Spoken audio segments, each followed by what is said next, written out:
Hi guys, I'm gonna make fried aloo or fry aloo, however you want to say it. But as we say here in Trinidad, fry aloo.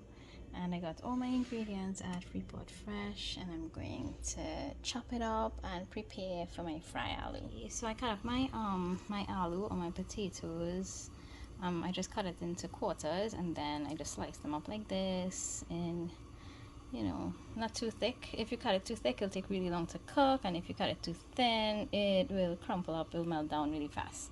So that's that. I have onions and hot pepper, garlic, and this is optional. I'm going to put pimentos and some bandania, only because I like my food nice and colorful and pretty and tasty, but you can omit this. This is not necessary. So the traditional fry aloo just consists of these ingredients. So let's get started. And of course some oil. And of course I got everything at Freeport Fresh Food Market. I'm gonna put in some oil. You have to put enough oil.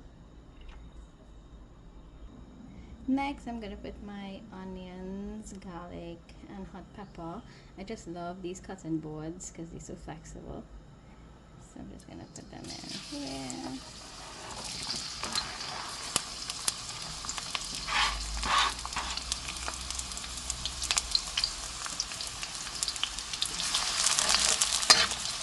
You just see like little bits and pieces getting really nice and golden.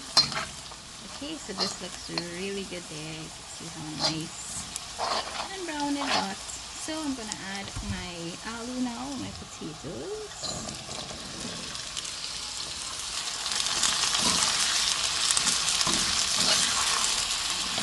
So once all your potatoes is evenly coated with your sauteed garlic and onions and pepper and oil, I'm going to cover this now. I'm going to lower my heat.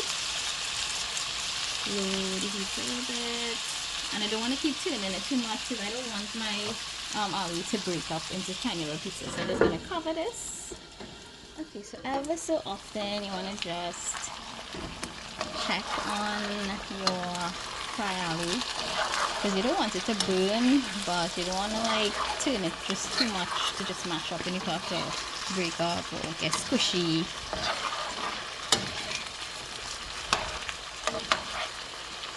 So once my potato is almost like finished cooking, once it gets tender, so once I could smash it like this and it's nice and tender, it's still really solid, then I'll remove my cover and leave it to fry and get crisp.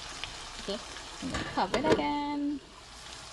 Alright guys, let's see this. I'm turning this so gently. Smells amazing.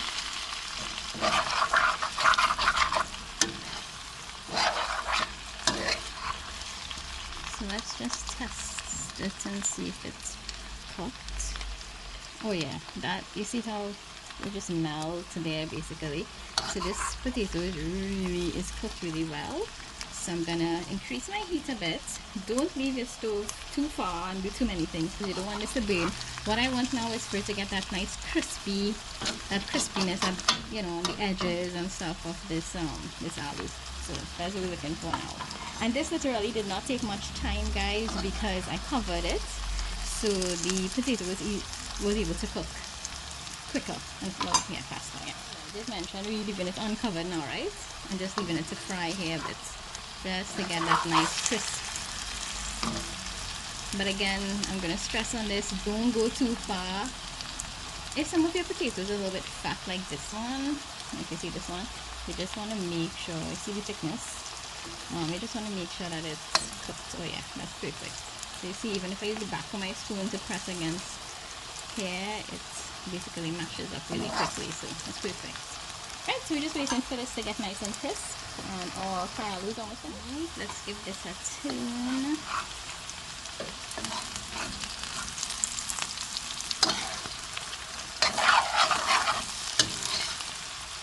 Again, make sure and just be very gentle. Unless you like it kind of mashed up, and that's fine too. But I just like to see, whole pieces as well as tiny pieces of aloo in my fry aloo. Let's give this a little turn and see. crunchy bits. I love that. So, last thing I do is add salt. I'm using this salt. I'm using Himalayan. I think Himalayan salt. I'm just gonna put a little bit on the top, and you can adjust the sweet. Just gonna add a little bit because I love salt.